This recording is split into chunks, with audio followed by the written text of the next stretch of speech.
family said they didn't need my help, so I stopped helping them. We're sick of you making everything about yourself, Mom announced, sliding across a written agreement on the iPad I'd bought for her. This binds you to sibling duties only. No more pretending to be their mother. Sign it. My siblings, 14 and 16, stood behind her, death staring me. You're not that important, Jasmine. Nobody asked you to do all this. The irony was palpable. My childhood ended at 9 because I became the mother my siblings needed, all while our actual mom was busy, spreading her legs for her boyfriends. Just last week, she asked me when my sister Tara would finally become a woman. She got her period 3 years ago. I locked eyes with each of them, all filled to the brim with entitlement, and signed it with a smile. Well, why didn't you just say so? If you want me to be a sister, then a sister is what you'll get. They smiled at each other like they'd won the lottery. The next morning, I woke up to Mom's victory lap. Everything's already so much better, she told her new boyfriend on speaker. Should have put my foot down years ago. My siblings floated through the house high on their win, eating food I'd prepped Sunday, wearing clothes I'd washed. This is how a real family works, Mom announced to the house. Not the Jasmine dictatorship. That's when I decided to give them exactly what they wanted. On Monday morning, I treated myself to my very first Starbucks breakfast, and even got to try the ice roller trend. Meanwhile, Mom discovered the hard way that teenagers don't wake themselves up. My brother Cian missed his first period exam. Tara showed up at lunch in yesterday's clothes. Hair a mess, no breakfast money. Mom got written up at work for being 2 hours late because she didn't know the morning routine existed. By Thursday, the house told its own story. I came home to find my brother wearing his PE uniform to regular classes because every other shirt reeked of BO. Mom was on the phone begging the utilities company for an extension. She didn't know bills had due dates. Hey, Jazz, my brother said casually like we were cool. Quick favor, can you grab me some deodorant when you're out? Sorry, that sounds like overstepping my sibling boundaries. Come on, sis, don't be petty. Petty? I pulled up the agreement on my phone. This specifically says sibling duties only. Shopping for you sounds like mothering. He left and muttered something about me being dramatic. The smell followed him for another week. Saturday was Tara's orchestra recital. I watched from the audience as she walked on stage in a wrinkled, stained dress, the fancy one I usually dry cleaned. Parents whispered. Kids pointed. When her teacher asked Mom afterwards about the dress code situation, I chimed in loud enough for everyone to hear. Oh, we had a family restructuring, I explained cheerfully. I was overstepping by handling her concert clothes. So now Mom's in charge for the first time ever. Isn't that right, Mom? Mom's face went white as other parents turned to stare. We're reorganizing things. She made me sign an agreement, I added helpfully, showing the teacher. I'm not allowed to fill in as their mother anymore. Just a sister. No more Jasmine dictatorship. The teacher's expression shifted from confused to concerned. Tara ran to the bathroom crying while Mom stood frozen, surrounded by judging parents. Wednesday afternoon, my phone rang. It was Mrs. Peterson, the guidance counselor. Jasmine, I'm calling about some concerns regarding your siblings' welfare. Multiple teachers have reported. I have no authority over my siblings. They've made that very clear. But you've always handled. No. They've set their boundaries, and it's my job to respect them. 20 minutes later, my mom burst into my room with tears streaming down her face. Please, Jasmine. CPS is coming. If they see the house like this. Like what? You know what? The dishes, the laundry, the empty fridge, your brother's grades. Wow, sounds like a lot of mothering work. Good thing you're here to help. I'm begging you. Just this once. Help me clean before they ring. The doorbell rang. We both froze. The woman knocked. Hello? Mrs. Williams? Child Protective Services. We've received multiple concerning reports. Mom looked at me with pure panic. I smiled sweetly. Through the doorway, I watched the social worker's eyes scan the disaster. Dishes molding in the sink. Garbage overflowing. My brother in the same PE uniform from Monday. She stepped through the doorway and her whole face changed. The smell hit her first. I could tell by how her nose wrinkled up. Then her eyes went wide, taking in the kitchen with green fuzzy stuff growing on plates stacked everywhere, and trash bags piled up against the wall with flies buzzing around them. Cian stood there in that same crusty PE shirt from 5 days ago, with huge yellow stains under the arms. The social worker pulled out her tablet right away and started taking pictures of everything. Mom just stood there frozen like a statue while the camera clicked over and over. The woman walked through the living room taking more photos of the pizza boxes on the floor and the mountain of dirty laundry covering the couch. She opened the fridge and stepped back when she saw it was completely empty, except for a moldy container of something that used to be leftovers. Mom finally snapped out of it and started talking real fast.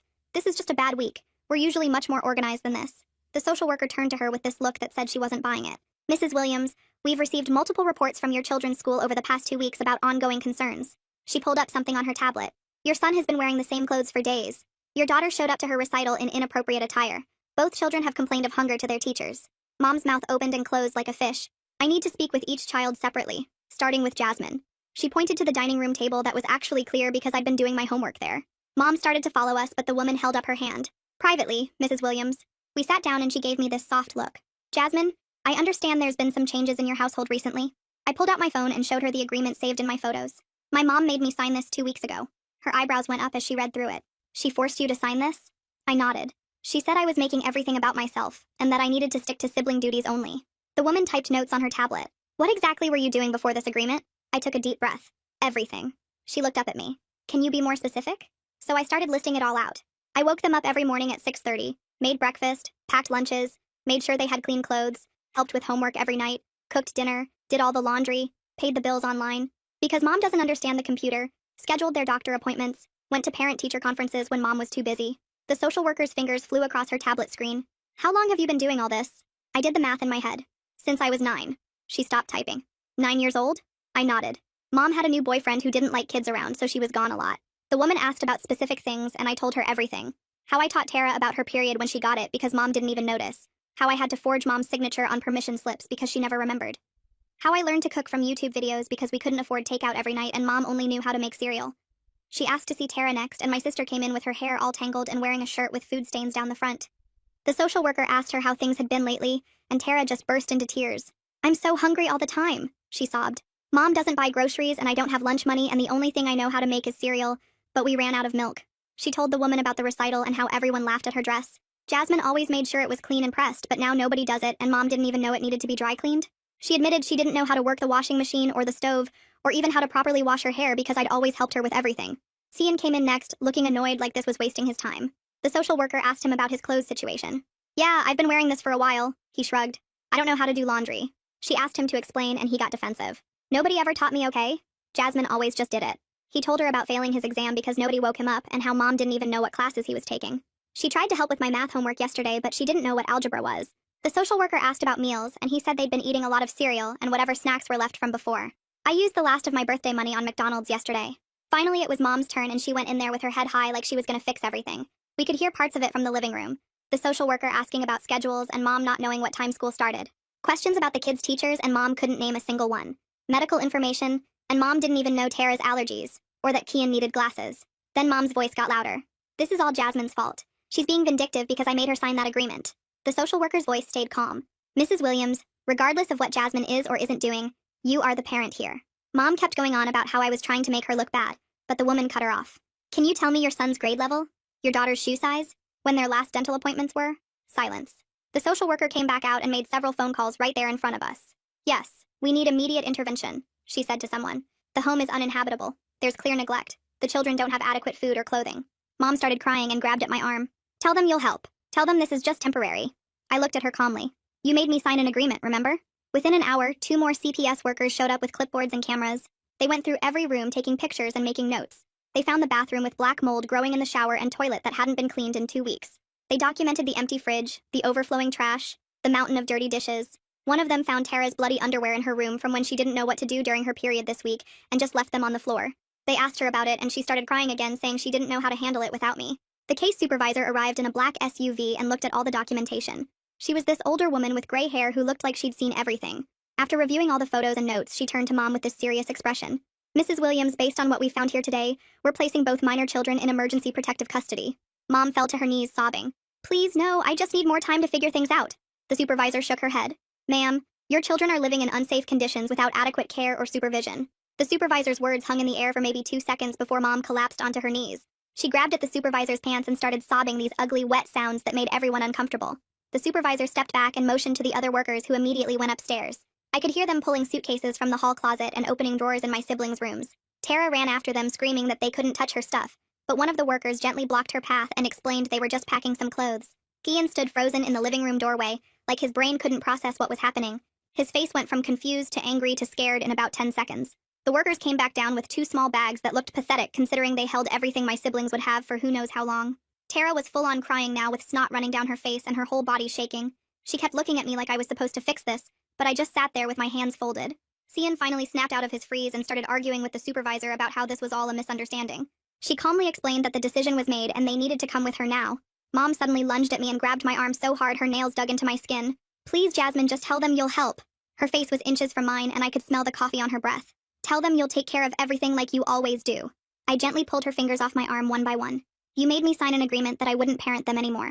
She started shaking me and screaming that I was being cruel, but the supervisor pulled her away. The social worker turned to me while the others were dealing with Mom. Jasmine, since you're over 18, you're not required to come with us. But do you have somewhere safe to stay? I nodded and told her I'd already arranged to stay with my friend Sarah and had been planning to move out anyway. She looked relieved and handed me her card in case I needed anything. The workers started walking Tara and Cian toward the door, and that's when everything exploded. Tara spun around and screamed at me that this was all my fault. You did this on purpose! Her voice was so high it cracked. You wanted us to get taken away. Kian just stared at me with this look I'd never seen before. It was like he finally understood that actions have consequences and he didn't like it one bit. They loaded them into a black SUV while Mom ran after them begging for one more minute. The supervisor had to physically block her from getting in the vehicle. I watched from the window as the SUV pulled away with my siblings' faces pressed against the back glass. Mom stood in the driveway for another 20 minutes just staring at where the car had been. I packed my own bag and called Sarah to come get me. Her mom picked me up an hour later and didn't ask any questions when she saw my puffy eyes. That night, I sat on Sarah's bed while my phone buzzed nonstop. Mom had called 17 times and left 8 voicemails. The first 3 were her screaming that I'd ruined everything. The next 2 were her crying and begging me to come home and help her get them back. The last 3 switched between blaming me and apologizing and then blaming me again. I turned my phone off and tried to sleep, but kept seeing Tian's face when he finally understood what was happening. Sarah's mom made me breakfast the next morning and was just setting down pancakes when we heard pounding on the front door. Mom was standing there looking like she hadn't slept with her hair sticking up and yesterday's makeup smeared under her eyes. I know she's here. She pushed past Sarah's dad and found me in the kitchen. You're coming home right now and we're fixing this. Sarah's dad stepped between us and told her she needed to leave. Mom started screaming about how I was her daughter and she could make me come home. Sarah's mom calmly picked up her phone and said she was calling the police if Mom didn't leave immediately. Mom looked at me one more time with pure hatred before storming out. She slammed the door so hard a picture fell off the wall. 2 days passed before I got a call from Mrs. Peterson at the school. Jasmine, I heard about what happened and I wanted to check on you. Her voice was warm and concerned. I also want you to know that I'm proud of you for protecting yourself. She told me the school had counseling services available if I needed them, and that they would support me through this. She mentioned that several teachers had been worried about my siblings for weeks, and were relieved someone finally intervened. 3 days after that, I got an official notice about a family court hearing to determine temporary custody. I spent the morning printing out copies of the signed agreement, screenshots of Mom's texts over the past weeks, and photos I'd been taking of the house getting worse. I organized everything into a folder and put on my nicest clothes. The courthouse was downtown in this old building that smelled like floor wax and old paper. I got there early and sat outside the courtroom watching other families go in and out. Mom showed up 15 minutes late wearing the same wrinkled shirt from 3 days ago. Her hair was greasy and pulled back in a messy ponytail. She had bags under her eyes and kept checking her phone like she was waiting for someone. I realized her boyfriend must have bailed when things got serious because she was completely alone. The bailiff called us in, and the judge was this older woman with gray hair and glasses on a chain around her neck. She reviewed the CPS report first, reading parts out loud about the condition of the house and the children's statements. Then she asked Mom about her parenting capabilities. Mom started strong saying she'd been overwhelmed but was ready to do better. The judge asked her specific questions about Tara's medical needs. Mom went blank and couldn't even remember what medications Tara took for her allergies. The judge asked about Cian's learning accommodation plan that the school had sent home multiple times. Mom didn't even know he had one. The judge looked at Mom for a long moment before turning to the bailiff and asking him to bring Tara and Cian into her chambers. They both stood up looking confused and followed her through the heavy wooden door behind the bench. Mom kept wringing her hands and looking at me like I could somehow fix this. 20 minutes passed with just the sound of the courtroom clock ticking. When the door finally opened, Tara came out first with red eyes and wouldn't even look in my direction. Cian followed behind her looking pale and shaken, like someone had just told him Santa wasn't real. They sat back down in their seats, and the judge took another 5 minutes writing notes before she finally spoke. She explained that based on the home inspection, the children's statements, and Mom's clear lack of basic parenting knowledge, she was ordering both kids to remain in foster care. Mom would need to complete a 12-week parenting course and individual therapy sessions. She'd also have to pass regular home inspections before the court would even consider returning custody. Mom started sobbing so loud the bailiff had to tell her to quiet down. Right in the middle of the judge explaining the visitation schedule, Mom's phone started ringing. She fumbled to silence it, but I could see her work's number on the screen. The phone rang again 30 seconds later. The judge told her she could step out to take it if it was an emergency. Mom answered in the hallway, but we could all hear her through the door. Her boss was telling her that her excessive absences over the past 2 weeks meant they had to let her go.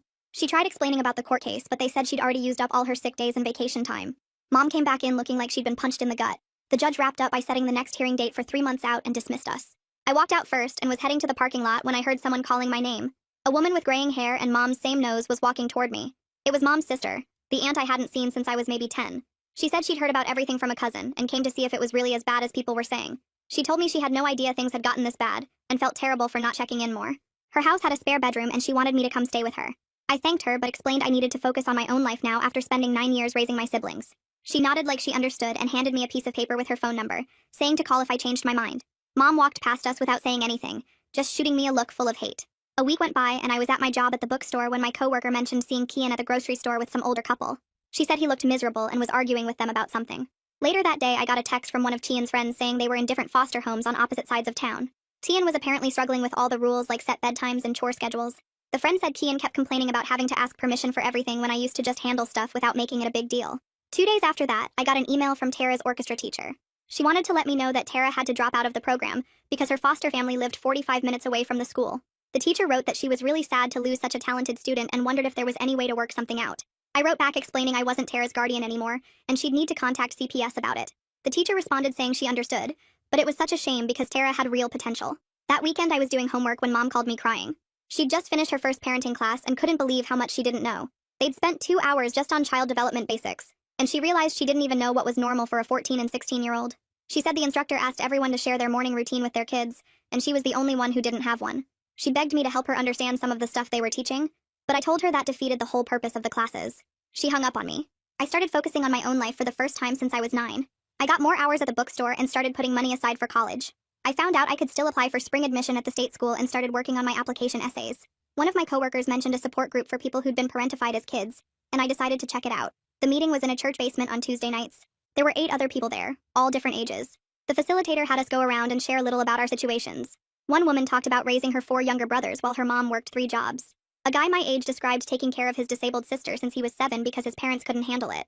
Another girl had been managing her family's bills and appointments since middle school because her parents didn't speak English well.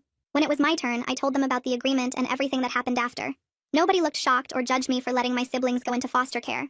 The facilitator said what I'd experienced wasn't normal, and it wasn't my fault. She explained that parentification is a form of abuse even when it doesn't feel like it. Hearing other people's stories made me realize how messed up my childhood actually was. They all talked about the guilt they felt when they finally stopped taking care of everyone else. One woman said it took her years of therapy to understand that she deserved to have her own life. The group gave me books to read and websites to check out about recovering from parentification. That same night, my phone buzzed with a text from an unknown number asking if I could let him into the house to grab his stuff since Mom wasn't answering her phone. The message said it was Mom's boyfriend and he just needed his work clothes and laptop. I stared at the message for about 2 seconds before blocking the number completely. 3 weeks crawled by with me settling into a routine at my friend's house, going to work at the bookstore, attending the support group meetings, and actually sleeping through the night for once. Then on a Tuesday afternoon while I was making myself a sandwich in my friend's kitchen, I heard loud knocking at the front door. My friend's mom answered it and I heard Cian's voice, desperate and shaky, begging to talk to me. He stood there in dirty clothes with a backpack that looked way too heavy for him, his eyes red and puffy from crying. He started talking fast about how he couldn't take the foster home anymore, how they had all these rules about screen time and chores and homework checks, how they made him go to bed at 10 every night like he was still in elementary school. He kept saying I understood him better than anyone, and begging me to let him stay just for a few nights until he figured something out. My friend's mom looked at me with this mix of concern and confusion, while Cian kept pleading, saying he'd sleep on the floor and wouldn't eat much and would help with chores. My hands shook as I pulled out my phone and dialed the CPS emergency number they'd given me at court. Cian's face went from hopeful to shocked to angry as he realized what I was doing. He tried to grab the phone from me, but my friend's mom stepped between us. The CPS operator took down all the information and said someone would be there within the hour to pick him up. Cian sat on the front steps refusing to look at me or talk to anyone while we waited. The social worker who showed up was the same one from the initial investigation, and she gave me this small nod of approval as she guided Cian to her car. She mentioned quietly that both kids were having a hard time adjusting, but were finally getting real therapy and support services they'd never had access to before. She said Cian had been acting out a lot at his placement, but that was pretty normal for kids who'd never had structure. After they left, I threw up in the bathroom and cried for 20 minutes. A week later, I got a call from Mom sobbing about her home inspection. The CPS worker had shown up to check if she'd made the required improvements to get the kids back. Mom said the worker took one look at the kitchen with dishes still piled up and food going bad on the counter and started writing notes immediately. The bathroom had mold growing in the shower that Mom didn't know how to clean properly. She tried to do laundry but left wet clothes in the washer for 3 days and they smelled awful. The worker asked to see the kids' rooms, and Mom hadn't even made their beds or picked up the clothes from the floor. The judge extended the foster care placement for another 3 months minimum. Mom kept crying about how unfair it was, how she was trying her best, how nobody taught her these things. I was at the grocery store the next Saturday buying ramen and frozen pizza when I turned the corner and almost ran my cart into 2 of Mom's friends from her book club. They looked at me like I was actual garbage, whispering to each other loud enough for me to hear about how I destroyed my own family and put those poor kids in foster care just to be spiteful. One of them said Mom had told everyone at church how I'd refused to help when CPS came and deliberately made things worse. They walked away shaking their heads and muttering about ungrateful children. That same week, my friend's mom sat me down at their kitchen table with a laptop and a folder full of papers. She showed me how to open a checking account online, explaining about minimum balances and overdraft fees, and how to use the mobile app to deposit checks. She helped me fill out the FAFSA for college financial aid, something I didn't even know existed because Mom had never mentioned it. She taught me how to build credit with a secured card and showed me websites for finding apartments and understanding lease agreements. She made me practice writing checks and balancing a checkbook, even though she said most people don't use them anymore. She explained health insurance and car insurance and renter's insurance, all these adult things Mom never thought to teach me. 2 days later, I got a letter forwarded through CPS from Tara. Her handwriting was messier than usual and the paper had tear stains on it. She wrote that I was selfish and cruel and that I'd ruined her life on purpose. She said I could have fixed everything but chose to destroy the family instead. She wrote that she hated me and never wanted to see me again. She said her foster parents were mean and strict and didn't understand her like I did. She blamed me for missing orchestra and falling behind in the school and not having any of her stuff. The letter hurt worse than anything Mom had ever said to me. My therapist at the support group helped me understand that Tara was processing trauma and grief, and that anger was easier than admitting she'd been wrong. She explained that kids often blame the safe person rather than the one who actually hurt them. 3 weeks after that, Mom called crying again because she'd gotten an eviction notice. Without my income from the bookstore helping with rent, and without me keeping track of when bills were due, she'd missed 3 months of payments. The landlord was done giving her extensions. She couldn't understand how the bills had piled up so fast, or why the late fees were so high. She said she'd tried to make a budget, but the numbers didn't make sense to her. She'd been spending money on takeout every night because she didn't know how to meal plan or grocery shop properly. Her sister, my aunt who'd offered to help me before, agreed to let Mom move in temporarily. 2 months into the whole mess, I got a letter about mandatory family therapy. The judge had ordered all 4 of us to attend a session together with a court-appointed therapist. The letter said it was part of the reunification process and attendance was required. The session was scheduled for the following Thursday at the courthouse. Mom showed up looking different from I'd seen her in years. Her hair was actually brushed and styled. She wore clean clothes that matched and she looked sober for once. She'd lost weight and her eyes were clearer. She sat across from me in the waiting room but didn't try to talk. When we got called in, the therapist had us sit in a circle with her between Mom and me.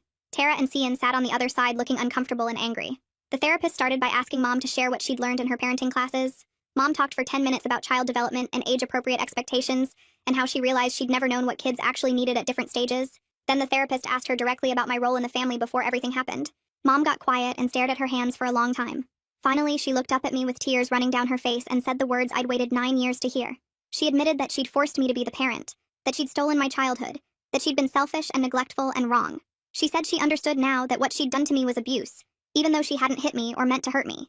She said the parenting classes made her realize how much damage she'd caused all of us.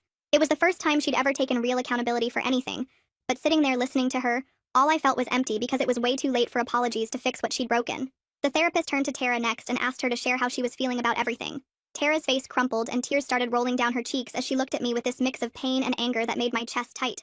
She wiped her nose on her sleeve and told the therapist she missed me so much it hurt, but she also hated me for letting everything fall apart. She said she didn't understand why I couldn't just fix things like I always did before. The therapist nodded and explained in this calm voice that Tara's anger at me was actually meant for Mom, but it felt safer to be mad at me. She told Tara that I was just a kid too when I started taking care of everyone and that wasn't supposed to be my job.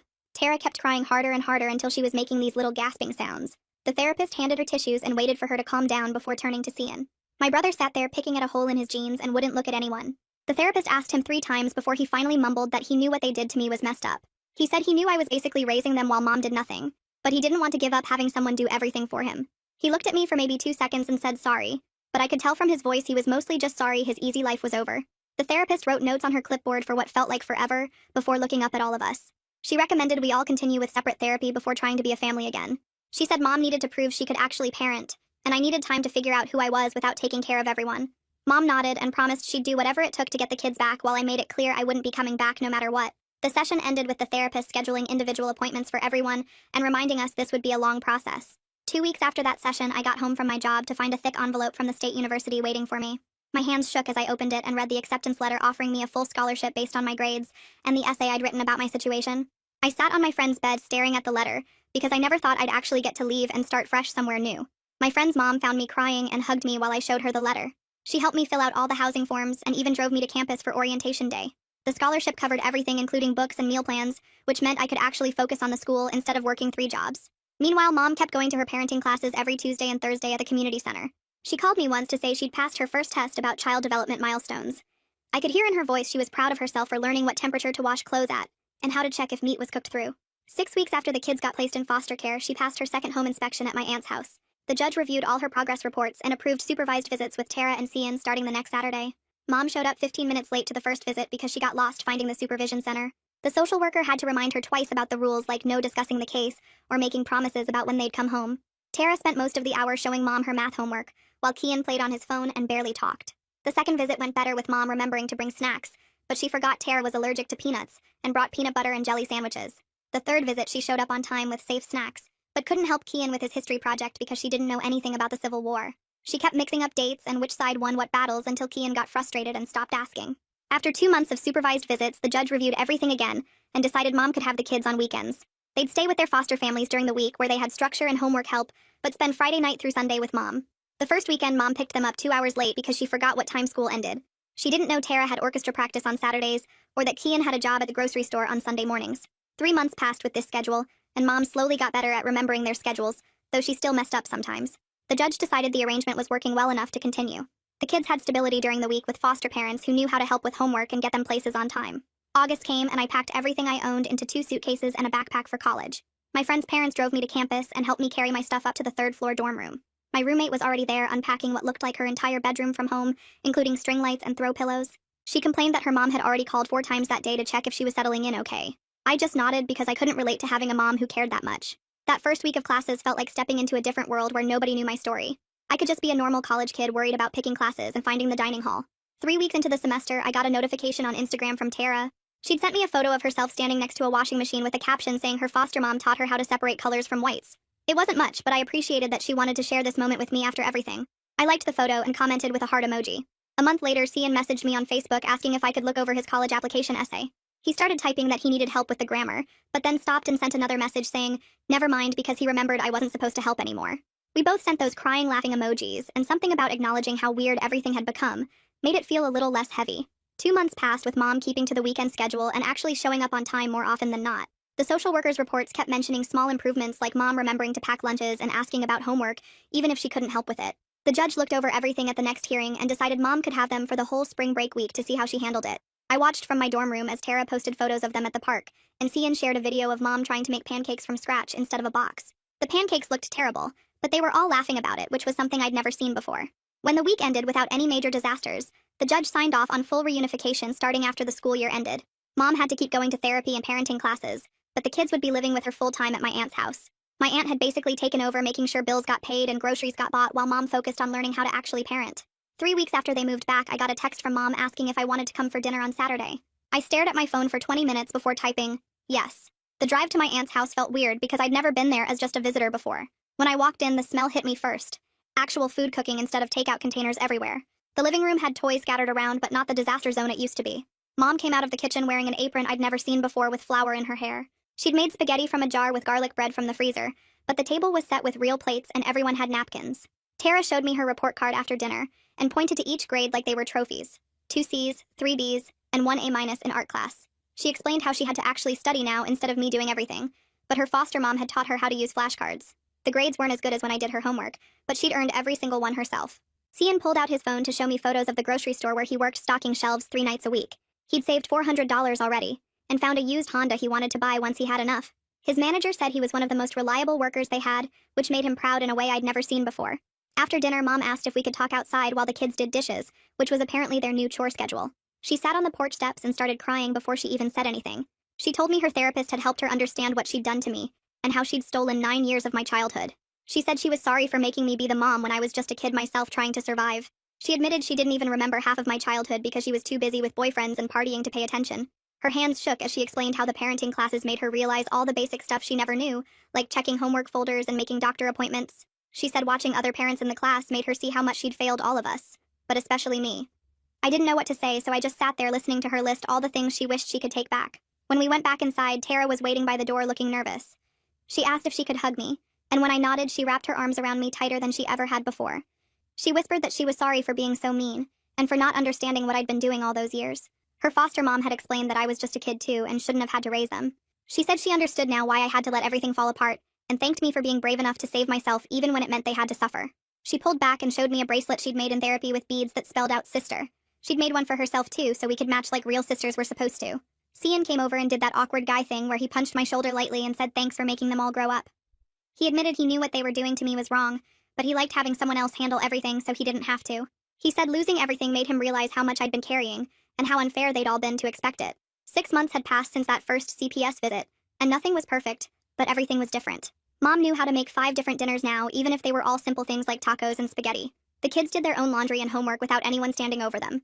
I was taking classes I actually wanted and making friends who didn't know my whole story. Mom would never win any parenting awards, but she was actually trying for the first time in their lives. My siblings had learned to function like normal teenagers instead of expecting someone else to do everything.